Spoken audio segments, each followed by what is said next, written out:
ডিসেম্বরের দান, কলমে পিয়াঙ্কি মুখার্জি। যেদিন ভেবেছিলাম ডিসেম্বর জার্নি লিখব, সেদিন থেকে এই তারিখটা আমায় তাড়া করেছে বহুবার। সামনের দিকে টেনেছে, ধাক্কা দিয়েছে। যতটা গতিতে সে টেনেছে তার দ্বিগুণ গতিতে পিছিয়ে গেছি। কারণ 28শে ডিসেম্বর, এই দিনটি আমার এ জন্মে দেখা সবচেয়ে করুণ শোক দিবস। আজ আমার পালক পিতার মৃত্যুদিন।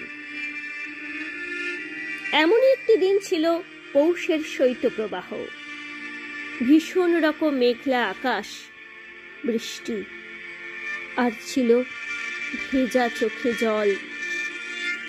চোখের জল আমি বিক্রি করি না, তাই নতুন করে সেদিনের ওই বিচ্ছেদ কাহিনী বলবো না। বরং প্রতি বছর এই দিনে যেমন করে চোখ বন্ধ করে ভাবি বাবা থাকাকালীন কি কি ছিল, সেগুলো আরো একবার ভাবব।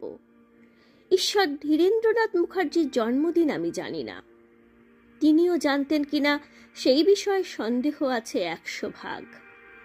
তাই এই 28 আমার কাছে তার আরেক জন্মদিনই। মৃত্যু মানে তো এক প্রকার উৎসবই।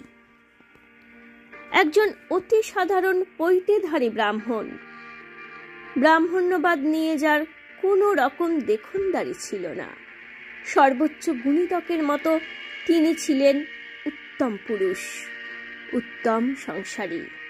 এগুলো খুব সাধারণ, তাই না? চরিত্রের এই দৃশ্যগুলো সম্প্রচারের আলোয় আসারও নয়, কিন্তু জীবনের ভাস্কর্য তা হয়তো ওর মতো করতে হলে আমায় কয়েকবার জন্ম নিতে হবে।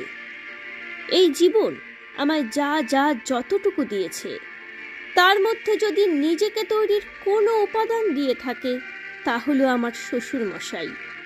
আমি বাবা বলি, তুমি ডাকি। অতীতকাল ব্যবহার করলাম না।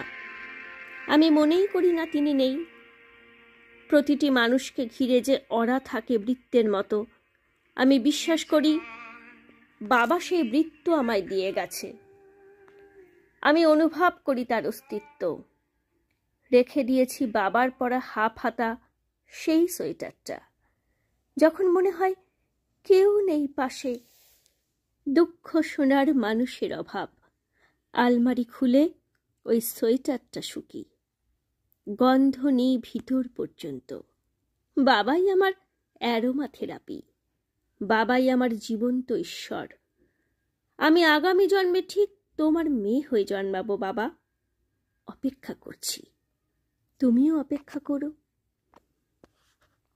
নমস্কার। কণ্ঠে